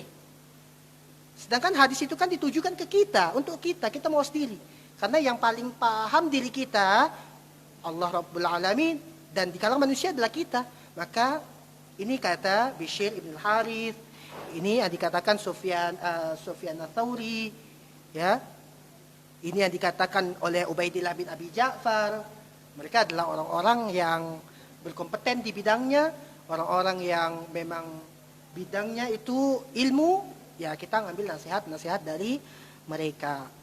Termasuk ketika kita ngaji, ketika kita dah ngaji gitu. Tapi jangan diaplikasikan ke metode ini ya. Ketika sering ngaji ada orang muji, woi keren nian, sudahlah alim, dulu aja orang pasar kini lah alim. Akhirnya untuk menutup itu enggak ngaji. Kenapa? Untuk menutup riya. Enggak, itu enggak ke situ prakteknya. Itu prakteknya enggak ke situ. Nah, karena al-amali ajlin nas ya. Naam, syirkun ya, amal karena manusia itu syirik ya. Ya. Amal karena manusia ya. Naam. Karena takut riya gitu tidak boleh. Sehingga kita yang menuntut ilmu itu ikhwan, teman-teman, para ulama menasihati bahwa kita sang penuntut ilmu jangan pernah meninggalkan majelis ilmu.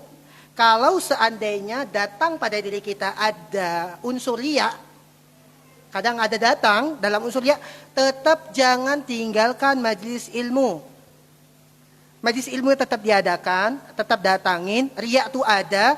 Justru dengan datang ke majelis ilmu itu akan membuat kita sibuk memperbaiki niat. Disertai untuk mencari ilmu terus-menerus. Mempelajarinya dan mengajarkannya. Naam, Imam Nawawi mengatakan begini. Terakhir ikhwan ya, sebelum kita closing ya. Nawawi rahimahullah ta'ala, mesti bagi penuntut ilmu untuk jangan terhalangi ya, untuk menuntut ilmu. Jangan sampai penuntut ilmu terhalangi oleh sesuatu jikalau niatnya enggak baik. Awalnya enggak baik. Awalnya karena dia anak muda, misalnya calon mertuanya ngaji, ya dia juga ikut ngaji. Kan niatnya enggak baik tuh. Karena ingin mepet sama calon mertua. Tetap awal niatnya itu dia datangin aja. Walaupun awalnya dia niat enggak baik.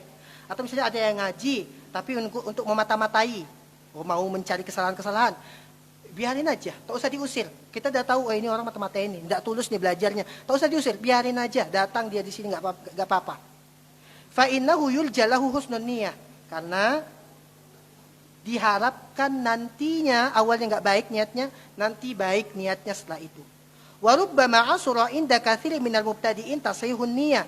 Memang terlihat susah oleh kebanyakan orang pemula untuk memperbaiki niat. Itu susah. Lidha'fi nufusihim. Kenapa susah memperbaiki niat? Karena diri dia sendiri yang lemah. Orang kenapa niatnya lemah?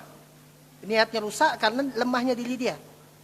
Wa qillatu ya, Wal imtina' min ta'limihim yuaddi ila tafwid katsir minal ilmi.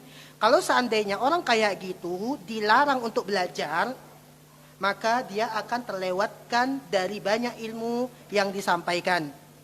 Padahal kita sangat diharapkan keberkahan ilmu. Dengan keberkahan ilmu yang dia datangi, lambat laut pelan-pelan ilmu tersebut akan memperbaiki amalnya. Karena kenapa? Kalau dia sudah sering ngaji, dia akan akrab dengan kajian. Keakraban dia dengan kajian mengharuskan diri dia untuk memperbaiki niatnya. Itu pasti.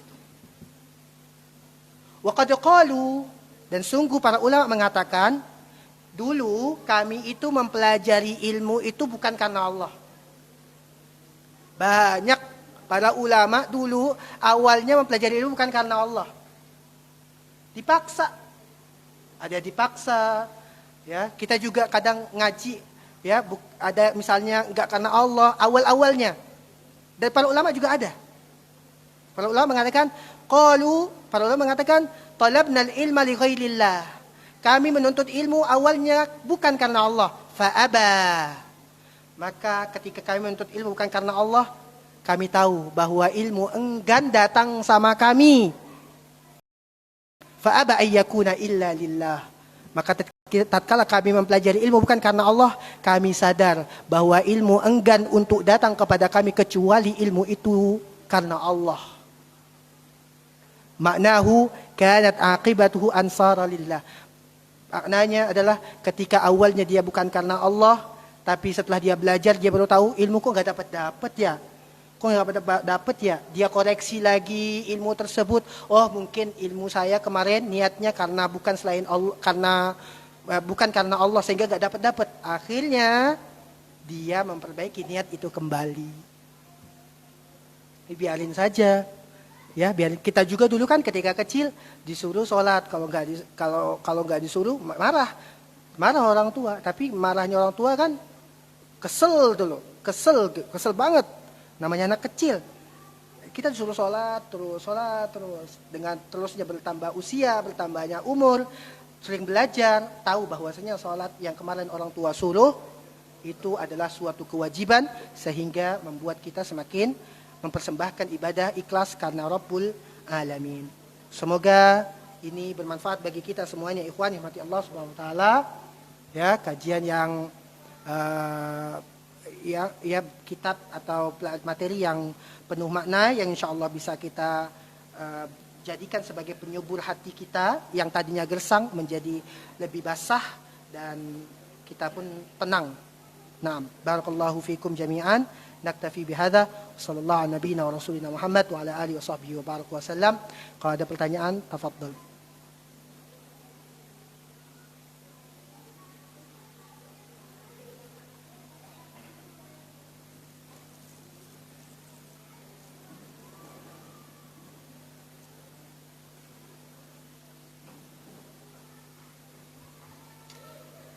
Jelas, ada ya?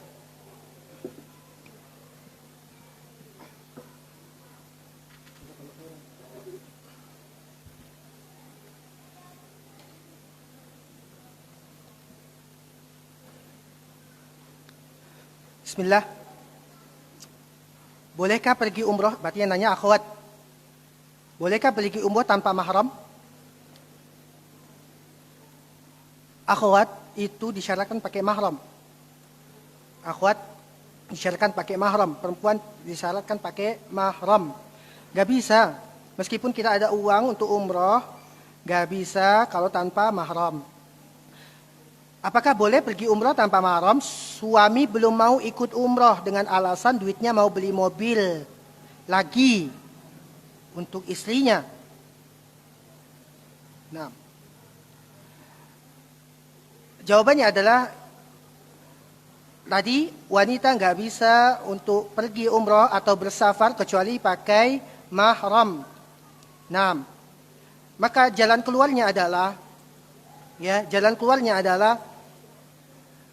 memberikan masukan dengan penuh kelembutan kepada sang suami agar dia berangkat sama-sama umroh juga, untuk kemudian dia cancel beberapa waktu sejenak untuk nanti saja memberikan mobil.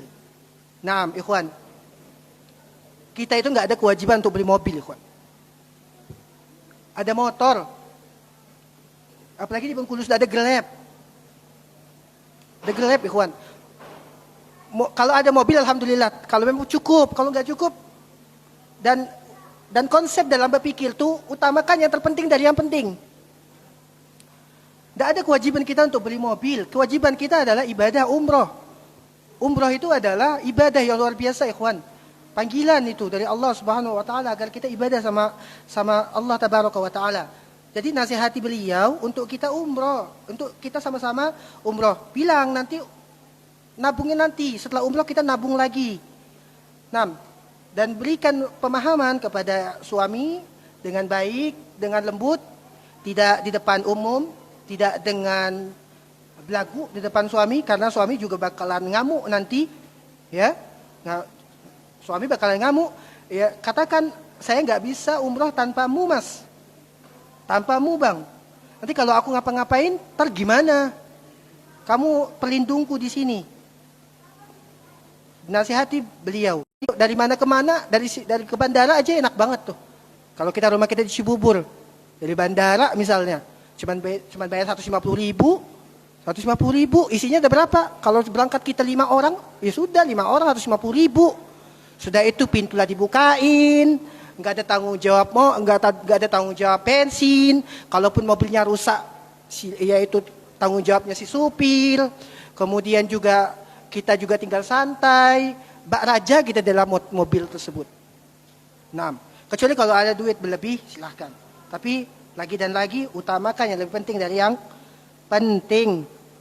Dan beribadah kepada Allah lebih penting daripada sekedar mobil. Kalaupun ada, ya udah beli mobil yang sederhana aja deh. Kalau suami mau beli mobil misalnya yang harganya 100 juta, ya udah 50 jutanya untuk suami, 50 untuk umroh, kawanin istri, 50 jutanya beli mobil second. Yang penting kan mobil kan bukan gengsinya. Mobil itu yang bisa jalan. Yang penting nggak kena hujan dan panasnya nggak terlalu bersangatan. Enak kok, win-win solution lah. Cari solusi yang enak sama enak. Nah, tapi ini pertanyaan dari sang istri ya. Ngomongnya baik-baik. Ngomongnya baik-baik, spesial lah. Ngomongnya enak-enak lah. Insya Allah suami akan paham. Dan berikan pancingan-pancingan yang luar biasa tentang fadilah umroh. Fadilah umroh. Bisa tawaf di situ, bisa sa'i, bisa sholat di Masjidil Haram. Aduh, enak banget. Enak banget. Dibandingkan di mobil, kalau seandainya punya mobil rusak, kita juga yang ganti.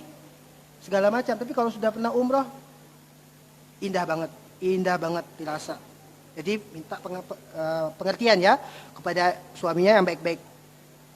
Bagaimana memberi pengertian kepada anak jika ortunya mau umroh? Pasti anak-anak pada mau ikut. Ya bilang, duitnya nggak cukup. Kalau memang duitnya nggak cukup, duitnya cukup untuk ayah sama ibu doang. Nah, suatu ketika nanti kamu kalau sudah dewasa, duitnya udah cukup, kita berangkat umroh bareng-bareng. Sekarang Abi sama Umi dulu. Anak-anak nanti ya, sabar. Karena di dalam umroh itu butuh kesabaran. Gitu aja, ngomongnya baik-baik. Kalau mau ikut duitnya nggak ada ya nggak bisa. Nah, buatkan dia cita-cita agar bisa umroh bareng-bareng. Ya mulai dia nabung sendiri pelan-pelan gitu ya. Yang penting komunikasi. Itu yang anak tahu, Allah Ta'ala alam. Ya. Pintar-pintar kita lah sebagai orang tua untuk komunikasi kepada anak. Dan komunikasi istri kepada suami. Barakallahu fikum. Assalamualaikum. Ketika kami belajar, kami senang untuk fokus memperhatikan wajah guru. Namun ketika guru menatap balik mata kami grogi dan bingung apa yang harus dilakukan. Apakah kami perlu memalingkan pandangan atau tetap memperhatikan tatapan guru? Ini lawan jenis ya gurunya ya? Ya. Nah, lawan jenis ya? Kalau gurunya lawan jenis, misalnya muridnya ya. Kalau lawan jenis, ya, apakah muridnya laki-laki atau muridnya perempuan, gurunya laki-laki atau perempuan, maksudnya lawan jenis gitu ya, maka tetap hukum menundukkan pandangan ini berlaku untuk sama-sama mereka. Makanya ikhwan, diusahakan banget kita memiliki pendidikan yang baik, sarana yang baik, sehingga guru laki-laki mengajari laki-laki atau guru perempuan mengajari perempuan. Nah, karena kalau laki-laki ngajari perempuan, ini godaannya lebih gede. Nah, kalaupun memang karena keterbatasan guru, maka pakai hijab deh. Pakai hijab lebih enak, lebih tenang. Nah, nanti bisa jadi gurunya salting, apalagi kalau gurunya masih muda. Nah, kemudian kalau gurunya sudah menikah, bisa jadi perempuannya yang salting. Mau jadi yang kedua, ribet juga. Fitnah lagi gitu. Jadi lebih baik pakai hijab saja. Nah, dan mawas diri, hati-hati, pandangan itu ya beracun ya. Ya, paling enak. Tapi kalau seandainya nggak ada hijabnya, ya tetap tundukkan pandangan. Tundukkan pandangan itu berlaku di setiap tempat ya. Mau di pasar, hatta di majelis ilmu. Ya, bukan hanya tunduk pandangan tuh di jalan, bahkan di majelis ilmu sekarang juga tunduk pandangan. Jujur ya, akhwat-akhwat yang yang berangkat ke majelis taklim itu mentereng bajunya. Cari jubahnya aja mentereng itu. Nikopnya aja dibuat mentereng. Laki-laki, tapi kan dia pakai nikop. Meski pakai nikop, matanya tajam. Susah juga. Ya, jadi berlaku mau pakai cadar kek, nggak pakai cadar kek, tetap untuk pandangan. Nanti kita grogi. Kalau udah grogi malu sendiri. Nah, barakallahu fikum.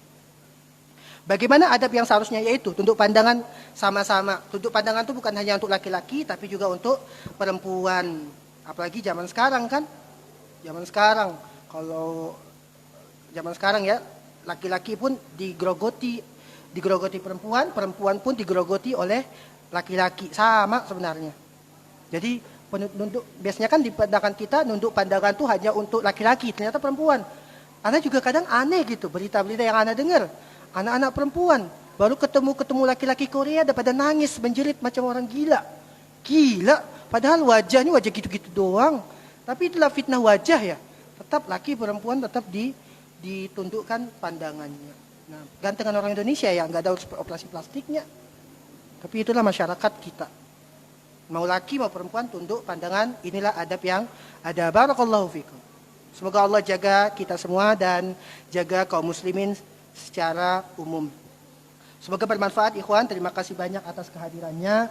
Terima kasih banyak juga atas partisipasinya. Semoga Allah juga bisa pertemukan kita kembali di pekan-pekan berikutnya. Dan insya Allah kajian kita ini kajian rutin di setiap Ahad pekan keempat di jam 9 sampai jam 10. Mohon maaf kalau ada kekurangan, salah-salah kata. Naktafi bihada. Wassallallahu nabiyina wa rasulina Muhammad wa ala alihi wa sahbihi wa barak wa sallam. Assalamualaikum warahmatullahi wabarakatuh.